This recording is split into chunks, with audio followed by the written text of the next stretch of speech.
नमस्कार दोस्तों, 31 जनवरी 2019 के करंट अफेयर्स के वीडियो में आप सभी का बहुत ही दिल से स्वागत है। तो दोस्तों, आज है जनवरी का आखिरी दिन और देखते ही देखते जनवरी भी खत्म हो गया। तो यहाँ पर देखो, आज का सबसे पहला क्वेश्चन क्या बनेगा। ये जो शहर आपको यहाँ पर फोटो में दिख रहा है, यहाँ पर है पैसा ही पैसा, पैसा ही पैसा। बहुत ही ज्यादा रिच देश है, बहुत ही ज्यादा पैसे वाला देश है। और आपको दिखाऊंगा किस किस तरीके का स्ट्रक्चर देखो यहाँ पर बना हुआ है। ऊंची ऊंची बिल्डिंगें हैं। तो यहाँ पर ये शहर कौन सा है और इससे जुड़ा हुआ क्वेश्चन क्या बना है। आप इस शहर की खूबसूरती देख सकते हैं, देखते ही बनती है। तो यहाँ पर ये जो क्वेश्चन बना है, यहाँ पर आपको दिखा देते हैं क्वेश्चन क्या बना है। क्वेश्चन ये बना है कि निम्नलिखित में से किस स्थान के हवाई अड्डे को विश्व का सबसे अधिक व्यस्त हवाई अड्डा घोषित किया गया है। फिर से समझ लेना कि दुनिया में किस स्थान के हवाई अड्डे को दुनिया में सबसे ज्यादा व्यस्त, यानी कि जहां पर सबसे ज्यादा हवाई जहाज का आना जाना लगा रहता हो, तो ये दिया गया है दुबई को। ऑप्शन ए यहाँ पर बिल्कुल सही हो जाएगा, दुबई इसका राइट आंसर हो जाएगा। ठीक है, और होना भी चाहिए। दुबई का क्यों है, क्योंकि आप देख सकते हैं दुनिया भर के जो टूरिस्ट हैं वो दुबई जाते हैं छुट्टियां मनाने, घूमने। और आप देख सकते हैं शहर ही इतना शानदार है कि लोग वहां पर घूमने जाते हैं। इस वजह से ही यहाँ का जो एयरपोर्ट है वो सबसे ज़्यादा व्यस्त हवाई अड्डों में से एक है, सबसे नंबर 1 पर है। यहाँ पर देख सकते हैं 2018 का जो डेटा इन लोगों ने पेश किया है, उसमें इन लोगों ने 8.9 करोड़ यात्रियों का स्वागत किया है। तो यहाँ पर ये देख सकते हैं आप। और दोस्तों, ये चूंकि जनवरी खत्म हो गया है, आपको बता दें जो लोग अभी रिसेंट में जुड़े हुए हैं उनको मैं बता दूं कि पिछले मई 2018 से इस चैनल पर डेली बेसिस पर करंट अफेयर्स पढ़ाया जा रहा है। तो जो लोग नए ज्वाइन हुए उन सभी लोगों को बहुत बहुत प्यार। और इसी तरीके से चैनल को प्यार देते रहिए, वीडियो को शेयर करते रहेंगे तो हम लोग एक दिन हो सकेगा तो इस सीरीज को कभी भी बंद नहीं करें। करते हैं करंट अफेयर्स का दूसरा क्वेश्चन। डेटा संरक्षण दिवस किस दिन मनाया जाता है। तो दोस्तों, डेटा संरक्षण दिवस जो है वो 28 फरवरी को जनवरी को हर साल मनाया जाता है। यहाँ पर डेटा संरक्षण, डेटा प्रोटेक्शन जिसे बोलते हैं, ठीक है, डेटा प्रोटेक्शन डे। यहाँ पर डेटा से मतलब हो गया जो भी आप वेबसाइट पर सर्फिंग करते हैं, वेबसाइट पर अपना यूज़र नेम और जो अपने बारे में चीज़ों को वहाँ पर शेयर करते हैं, उन चीज़ों को जो आपका डेटा है उसके प्रोटेक्शन को लेकर, ये जो संरक्षण को लेकर दिवस मनाया जाता है, 28 जनवरी को मनाया जाता है। यहाँ पर आपको एक फ़ोटो दिखा देते हैं, डेटा प्रोटेक्शन, और ये एक ऐसा फिगर तो आपको याद रहेगा। इसकी शुरुआत जो है वो यूरोप की परिषद ने इसकी शुरुआत करी थी। ठीक है, तो इस वजह से 28 जनवरी को ये प्रत्येक वर्ष मनाया जाता है। अगला क्वेश्चन करते हैं। देखो, उत्तराखंड इंडिया की बात करी जाए तो उत्तराखंड एक टूरिस्ट प्लेस है। ठीक है, तो वहां पर एक ट्यूलिप गार्डन बनाया गया है। तो दोस्तों, यहाँ पर ये जो ट्यूलिप गार्डन है इसको उत्तराखंड के पिथौरागढ़ में शुरू किया गया है। इसका एक फोटो देख लोगे तो थोड़ा मन भी खुश हो जाएगा और चीज़ें आपको याद भी हो जाएंगी। नेचुरल चीज़ें देखने से बड़ी खुशी होती है। तो ये जो ट्यूलिप गार्डन है इसको उत्तराखंड के पिथौरागढ़ में शुरू किया गया है। ऑप्शन सी यहाँ पर बिल्कुल सही हो जाएगा। यहाँ पर एक बार क्वेश्चन को ढंग से देख लो, पढ़ लो अच्छे से। उत्तराखंड का ट्यूलिप गार्डन कहाँ पर शुरू किया है, पिथौरागढ़ में शुरू किया गया है। इसके अलावा एक और चीज़ बताऊंगा, कभी भी आपके मन में डीमोटिवेशन फील हो, कभी कभी पढ़ाई करने का मन नहीं होता है क्योंकि माइंड सेचुरेट हो जाता है। जब डेली एक ही काम को करो तो मन कभी कभी सेचुरेशन पर पहुंच जाता है। तो कभी कभी पार्क भी चले जाया करो, हरी भरी पेड़ पौधों को देखोगे तो मन थोड़ा सा अच्छा हो जाएगा। कभी वहां पर बैठ कर 10-15 मिनट टाइम भी बिता सकते हो। चूंकि दोस्तों यहाँ पर बात उत्तराखंड की हुई है तो आपको दिखा देते हैं। उत्तर प्रदेश ये रहा, उसी से आगे चलोगे ये रहा उत्तराखंड। कभी एक समय ये दोनों एक ही पार्ट हुआ करते थे। तो उत्तराखंड यहाँ पर है, आप इसको मैप में भी देख सकते हैं। आगे चलते हैं अगले क्वेश्चन की तरफ। अगला क्वेश्चन है कि हाल ही में जीवन संपर्क परियोजना की घोषणा किस राज्य में की गई है। तो एक परियोजना है जिसका नाम है संपर्क परियोजना। इसको उड़ीसा राज्य में शुरू किया गया है। बी ऑप्शन यहाँ पर बिल्कुल सही हो जाएगा। अब सवाल आता है कि इस परियोजना में करना क्या होगा। करना ये होगा कि सरकार समय समय पर बहुत सारी योजनाएं चलाती रहती है, लेकिन आम जनता तक उन योजनाओं के बारे में पता जानकारी नहीं हो पाती है। तो जितने भी पिछड़े एरिया जैसे आदिवासी समूह हैं उनको सरकार की जितनी भी गवर्नमेंट स्कीम्स चल रही हैं उनके बारे में सरलता से इंफॉर्मेशन पहुंच सके, इस जागरूकता के चलते जीवन संपर्क परियोजना को उड़ीसा राज्य में शुरू किया गया है। यहाँ पर इस योजना को इन्होंने यूनिसेफ इंडिया के साथ में शुरू किया है। उड़ीसा के बारे में कुछ जान लेते हैं। उड़ीसा के मुख्यमंत्री का नाम है नवीन पटनायक और राज्यपाल का नाम है गणेशी लाल। ठीक है, इतनी चीजें आपको यहाँ पर पता होने चाहिए।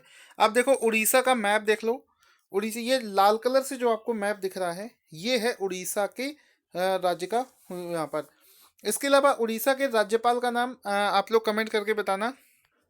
साथ ही साथ में दोस्तों एक और जानकारी, जनवरी का महीना खत्म हो चुका है, तो जनवरी 2019 के पूरे महीने का जो पीडीएफ होता है, जिसको मंथली पीडीएफ जनवरी महीने का, वो भी मैंने बनाकर लॉन्च कर दिया है। वीडियो के डिस्क्रिप्शन में आपको उसका लिंक मिल जाएगा, जिस पर क्लिक करके आप उसको परचेज कर सकते हैं।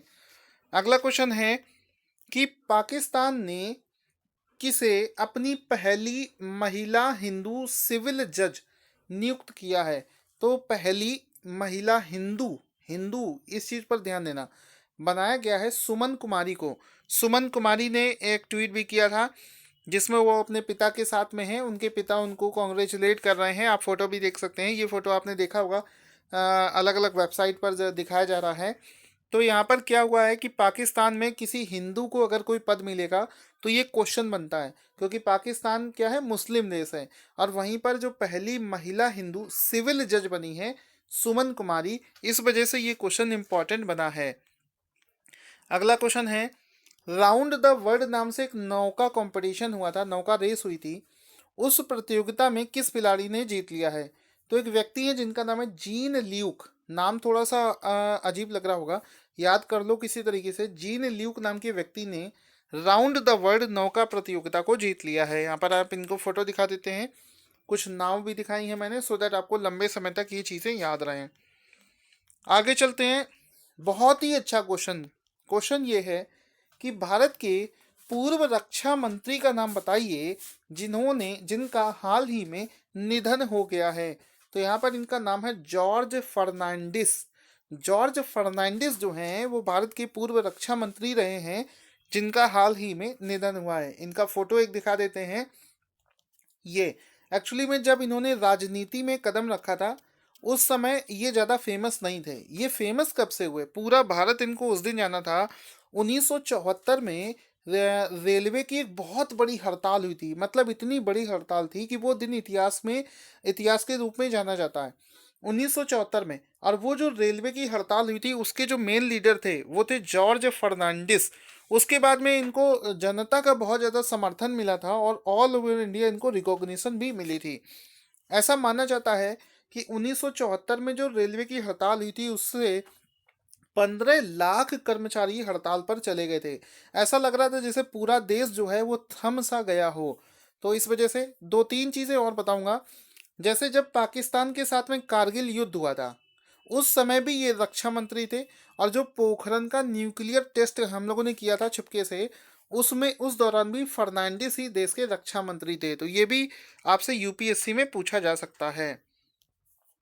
हाल ही में किस राज्य सरकार ने राज्य के 250 सरकारी स्कूलों में 11,000 नई कक्षाओं के निर्माण का उद्घाटन किया है?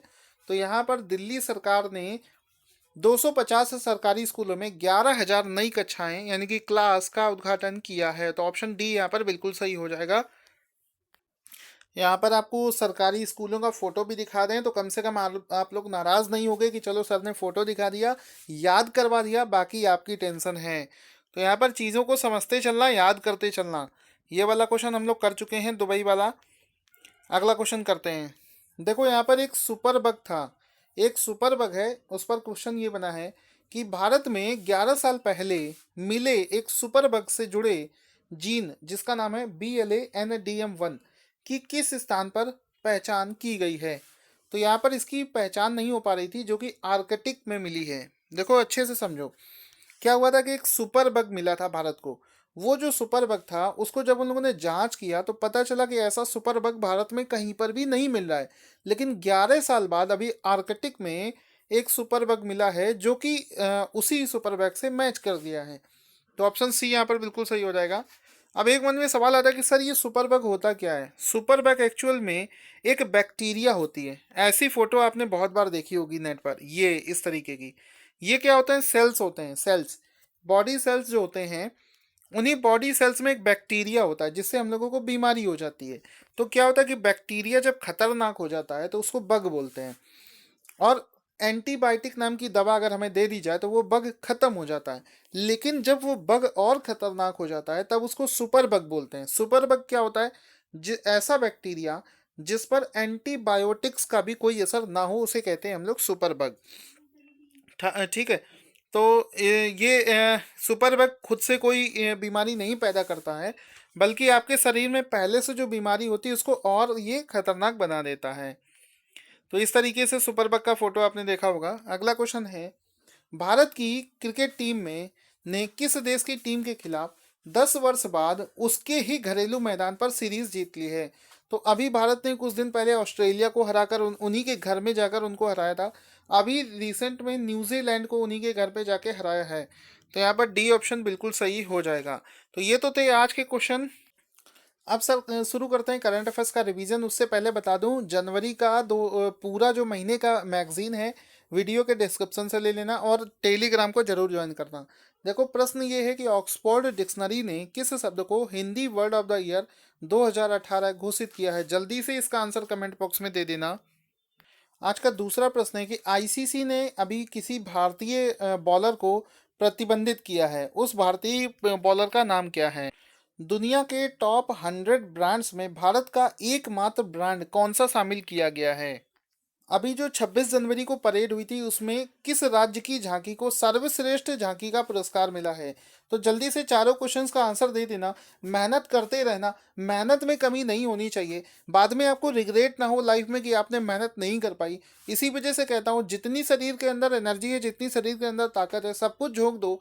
उसके बाद में भगवान की मर्जी है, चीज़ें आपको मिलेगी या नहीं मिलेगी। लेकिन अपनी तरफ से जो कोशिश है उसमें कमी नहीं होनी चाहिए। ईमानदारी से पढ़ो, नेगेटिव लोगों से दूर रहो, और जितना ज़्यादा ईमानदार रहोगे उतनी जल्दी आपको सफलता भी मिलेगी।